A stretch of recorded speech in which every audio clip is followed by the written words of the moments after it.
Hujan. Hah? Habis hujan, cuaca dingin. Sama Reza Pramdani lagi.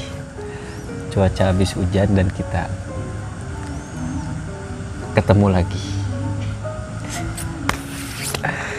Malam ini kita akan ngomongin tentang takut kematian. Yang apa ya? Yang emang ditakuti sama penderita anxiety, salah satunya tuh kematian. Bahkan ada yang nge-DM juga ya. Ya. Ya kita ngambil topik ini dari pertanyaan. Dari beberapa pertanyaan. Bang, saya takut mati, gimana solusinya? Reza juga mengalami hal yang sama waktu itu. Bahkan ketakutannya tuh sampai membuat aku juga takut yang ngedengarnya karena respon dan reaksi dia. Sekarang kita akan bercerita dari pengalaman pribadi berdasarkan kisah hidup yang aku alami. Reza Pramdani. Dan sebelum kita mulai, kalau ada yang kan mau ikut gitu ngobrol nongkrong, nggak apa-apa, ikut aja ya. Iya, silakan aja. Yang penting daerah Purwakarta lah di sekitarnya, guys. Jangan kejauhan. Tapi kamu yang nyamperin kita. Gak apa-apa. Iya. Misalkan dari mana? Dari Tangerang, Sulawesi. Silakan mau ke sini ya, sini aja. Kita ngomong pakai bahasa Sunda, banyak juga yang nanya bahasa Sunda. Iya, bahasa Sunda, tapi ya supaya ini bisa dikonsumsi sama orang yang lebih banyak, jadi kita pakai bahasa Indonesia. Betul sekali. Gitu. Biar orang lain dapat mengerti gitu kan. Gimana Jom? Coba pengalaman ente selama ente takut kematian dan malaikat tuh seperti ada di depan mata, dibayang-bayangi malaikat sehingga aduh ini malaikat kenapa ya ada di sini mulu gitu. Padahal ya mungkin iya ya dibayangin, tapi kan nggak usah setakut itu lah. Coba ceritakan Jom.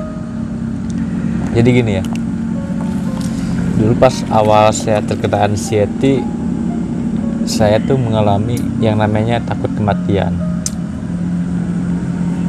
Pada saat itu saya nggak tahu ini apa gitu, apa benar saya mau mati atau gimana, apa tanda-tanda 40 hari kematian emang kayak gini gitu kan. Dan saya merasa ketakutan sekali, kayak saya bingung saya harus gimana, saya nggak tahu. Akhirnya saya mencarilah solusi biar saya sembuh gitu kan, biar saya keluar dari tempat kematian. Ya sangat mengganggu sekali soalnya saat itu. Yang ente rasakan ketika takut kematian, maksudnya takutnya takut gimana, bisa dijelasin nggak? Jadi takut kematian itu seolah kita tuh kayak mau mati hari itu juga. Gimana rasanya? Perasaan tuh kayak ada yang aneh aja gitu, perasaan aneh, kayak benar-benar mau mati. Gimana sih rasanya, malaikat tuh benar-benar ada di depan mata gitu, tinggal satu jengkal. Di halusinasi ente bisa merasakan kehadiran malaikat tersebut? Nggak, ya gimana ya, rasanya takut, bener-bener takut mati gitu kan. Jadi seolah-olah malaikat tuh bener-bener udah dekat, ada di kamar. udah tinggal nyambut aja gitu, tidur bareng malaikat. Iya. Apakah sepengetahuan ente, apakah orang-orang yang anxiety merasakan takut mati juga, atau cuman ente doang mungkin dan beberapa lah? Kalau menurut saya sih, yang namanya takut mati buat penderita anxiety itu udah hal lumrah gitulah, udah gejala umum, udah nggak aneh. Pasti banyak yang mengalami seperti ini gitu, takut kematian gitu. Udah nggak aneh, udah nggak asing lah intinya. Kata dokternya juga gitu nggak? Sama ya. Dokter bilang maksudnya iya, yang namanya takut kematian itu udah biasa lah, udah nggak aneh gitu. Udah kayak jadi memang salah satu sensasi dari si anxiety itu gitu kali ya. Iya, salah satunya itu takut kematian. Secara ente ngelawan enggak sebelum ke cara gini, waktu-waktu tertentu ada nggak, atau saat-saat tertentu ketika ente merasa sendiri atau suasananya lagi dingin, lagi panas, lagi apa gitu, ente bisa merasakan itu? kebanyakan sih yang dirasakan takut mati itu menjelang malam, menjelang maghrib lah. Sareupna Jom. Ya mulai dari sarepnya ya. Setengah genap, setengah 6 lah ya. Iya, menjelang maghrib ya kira-kira sampai isya lah. Oh, Jam 7 itu mulai sensasi itu mulai keluar gitu. setiap malam, setiap hari. Ya setiap hari dulu tuh. Soalnya merasanya rasa aneh aja, rasa beda gitu kan. Kadang hidup terus seolah-olah kayak mimpi gitu. Ngerti Ngerti nggak? Kayak mimpi. Ente pernah bercerita. Pernah bercerita kayak, kan? kayak ente tuh hidup di dunia yang mana gitu kan. Kayak Gitu kan? di dimensi mana gitu. Ente jiwa ente di sini tapi pikiran ente tuh ini di mana ya gitu. Iya. Gitu nggak? Betul ya gitu. Saya pernah mengalami kayak gitu kan. Dan pada saat-saat tertentu doang yang ya mau maghrib atau mau isya gitu. Iya, menjelang maghrib. Kalau siang Jom, Makanya gini kan. Pada saat itu pasti semua orang mengalaminya itu menjelang maghrib semua sensasi keluar gitu kan. siang nggak? Siang jarang sih, jarang. Ada cuman jarang, cuman yang lebih kebanyakan gitu keluarnya menjelang maghrib gitu. Makanya suka di apa ya? Digabung-gabungkan dengan hal-hal gaib. Ya. Kayak orang diguna-guna, kena sihir, santet gitu kan. Mungkin nggak gini. Kan kalau mau menjelang maghrib, ente sendiri di Iya. rumah. Kalau siang kan rame, suasana cerah, panas gitu kan. Sehingga yang ngerasa lebih aman. Mungkin nggak karena ente sendiri. Maksudnya gini Jom, ketika ente di kamar sendiri menjelang maghrib perasaan itu ada. Tapi ketika ente ditemenin, ada nggak perasaan itu? Sama aja ada. Berarti udah kayak gajian gitu, udah ada waktu-waktunya gitu. Waktu-waktunya iya betul. Cara ente ngelawannya Jom? Sebenarnya gini, kenapa orang pada saat menjelang maghrib orang-orang kumat gitu kan, terasa. Setelah saya telusuri ternyata perubahan cuaca, Perubahan suhu. perubahan suhu intinya itu. Jadi lebih dingin gitu. Jadi saya pernah membaca katanya pada saat menjelang maghrib tuh oksigen di otak tuh berkurang gitu. Menurut yang ente baca. Iya.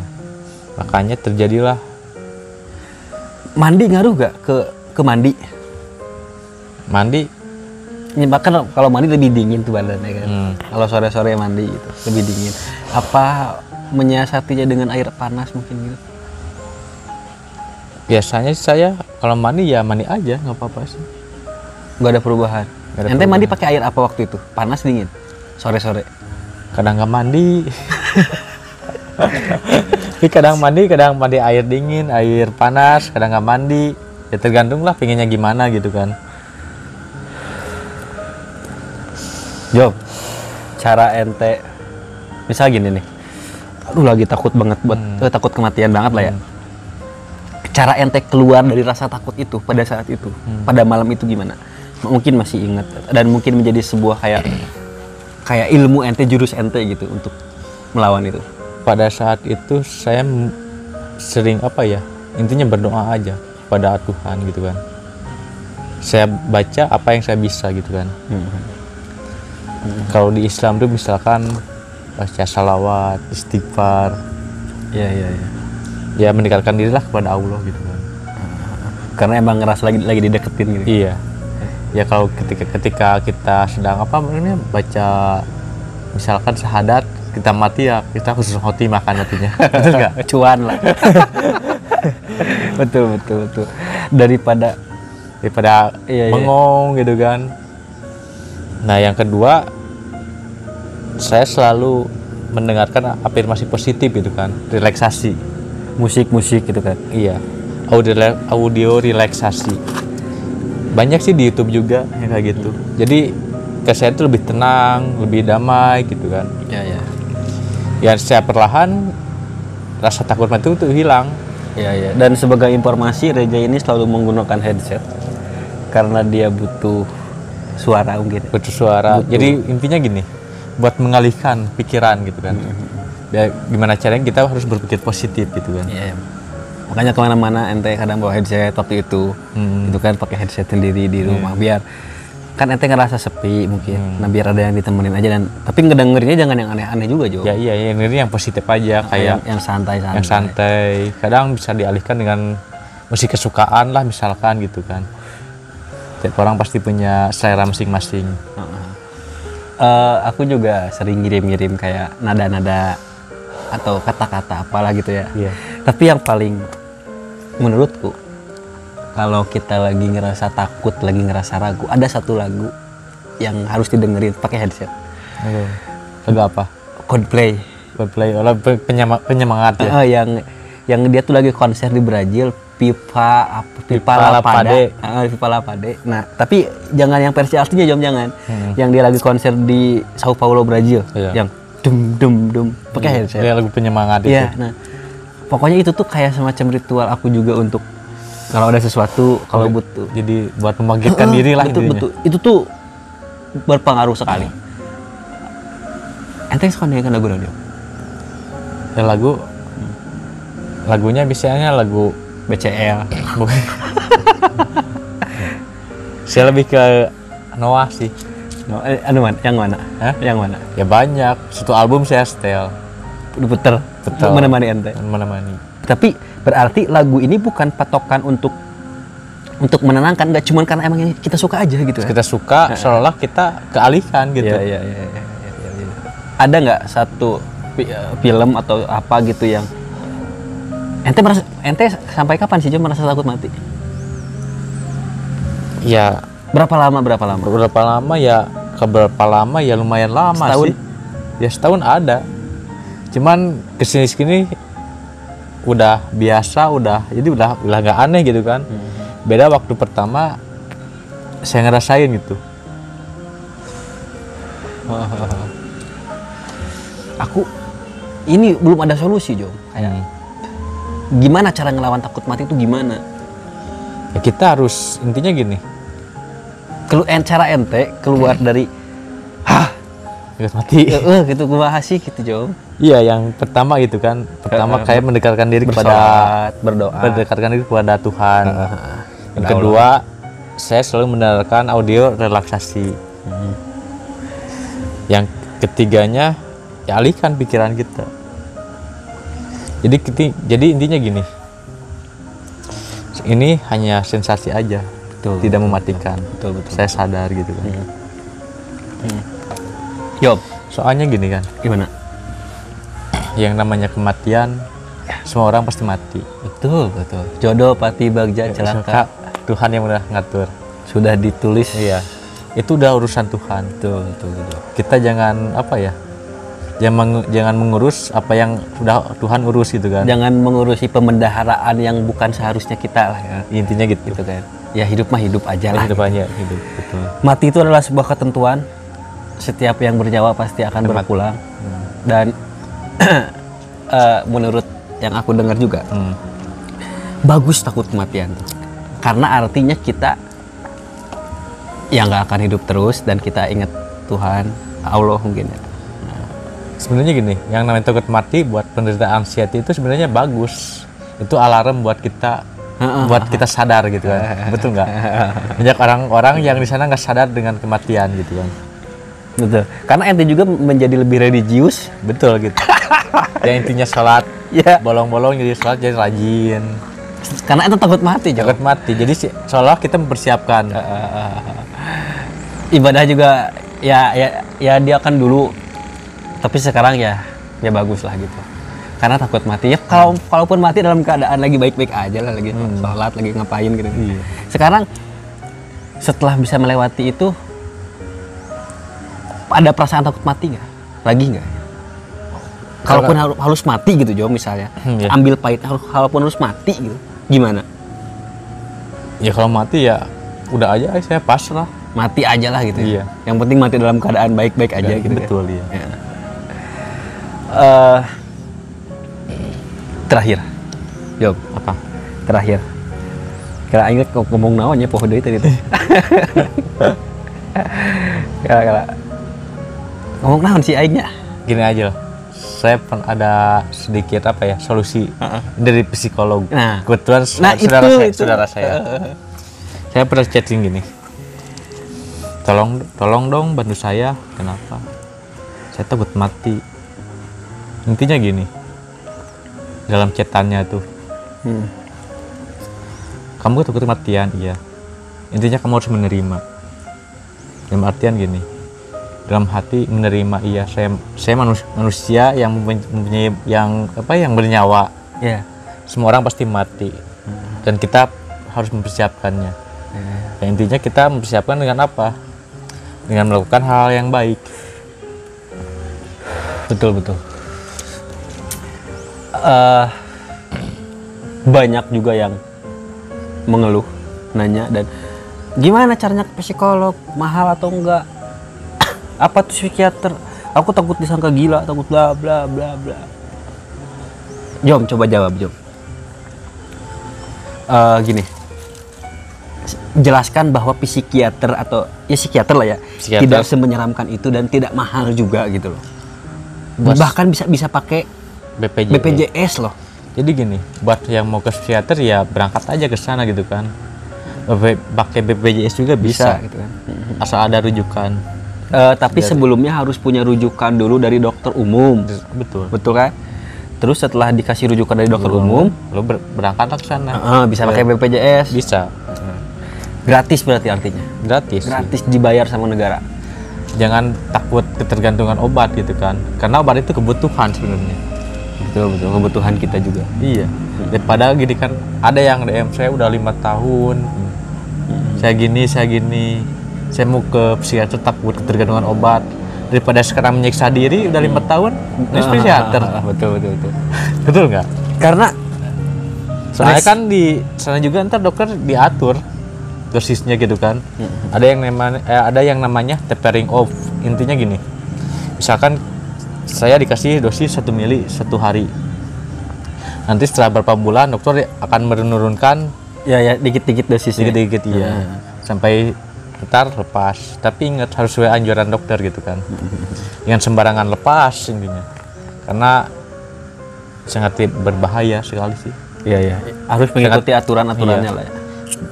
Bukan berbahaya, emang intinya bakal gimana ya? Jangan sok tahu. Ya. Jangan ngerasa benar sendiri. Jangan dengar kata orang sebenarnya sih. Itu tuh yang paling bahaya tuh, ngedengerin kata orang. Orang yang sok tahu padahal dia nggak tahu apa-apa gitu, Ya, betul. Gitu. Itu bahaya tuh. Berarti poin-poinnya adalah itu adalah salah satu sensasinya dan harus dilawan dengan pikiran. Dan itu tidak akan mematikan. Ya, intinya gini aja. Ya kita sadar aja bahwa itu hanya sensasi gitu. Dan mati itu adalah sebuah ketentuan, kepastian itu. Dan orang anxiety itu sebenarnya itu hanya alarm. Dan sampai saat ini saya belum pernah ngedenger lah orang anxiety takut mati beneran gitu kan. Iya betul. Belum ada. Ya bagus lah takut mati daripada nggak takut sama sekali gitu maksudnya. Betul. Cuman jangan sampai rasa takut itu mengganggu kita gitu. Iya. Kalau kamu misal diam di rumah mengurung diri terus-terusan karena takut sesuatu dan kamu gak mau bertaruh dengan hidup kamu dengan cara mendatangi psikiater karena salah satunya takut ketergantungan obat, ya itu adalah sebuah hidup yang gak akan pernah kamu menangkan gitu. Kalau mau menang ya perang gitu, ya lawan gitu. Jangan hidup tuh reja loh, ngerokok loh sekarang, malam-malam minum es loh tuh. Yang dibilang apa, bikin kumat, asam lambung. Sekarang jam 12 malam loh, Reja. Malam Senin ini, besok harus kerja. Gas! Reja loh. Lihat. Dulu nggak bisa gini, tapi dia bisa perang, dia lawan. Ayo lawan. Karena ada hidup yang harus dilanjutkan, Jom. Betul. Masa kita mau gini aja? Iya. Ente yang kawin, Jom. Sama ente juga kawin. Tapi ingin menikah menjadi salah satu motivasi ente untuk sembuh gak? Cinta lah perempuan. Cinta. Ada gak kayak harus sembuh nih biar bisa menikah gitu? Menjadi salah satu motivasi gak? Ada sih kesana. Pasti. Oke. Terpelengkap hidup intinya. Tapi gini, Jam, ada ini selingan ya. Ini boleh ditayangin atau enggak? Kan aku punya grup juga di WA, aku bikin grup di WA. Asam lambung, anxiety disorder dan psikosomatis, dan lain-lainnya lah. Iya. Pokoknya satu paket Iya. itu gitu kan. Nah, karena aku admin, Iya. jadi mereka tuh menyangka bahwa aku mengerti ini. Enggak, padahal aku tuh hanya memberikan wadah buat saling memberi solusi gitu. dan ya pada akhirnya mau nggak mau aku juga mempelajari, oh ini tuh gini, ini tuh gini gitu kan. Betul. Agak yang awalnya nggak ada empati, kayak sekarang oh iya gitu kan. Ternyata memang kesehatan mental itu penting. Benar. Sangat penting sekali. Nah, ada yang nanya gini, Min, aku kan punya anxiety disorder. Gimana kalau aku nyari jodoh yang sesama anxiety disorder gitu katanya. Menurut itu gimana, Jom? Ya, sangat cocok. Jadi gini, sama-sama saling mengerti. Bener, sama-sama saling mengerti. Jadi ente setuju? Ya, setuju. Bisa jadi itu sembuhan. Terapi juga ya? Iya. Jadi kita bisa mengerti si dia bisa mengerti kita.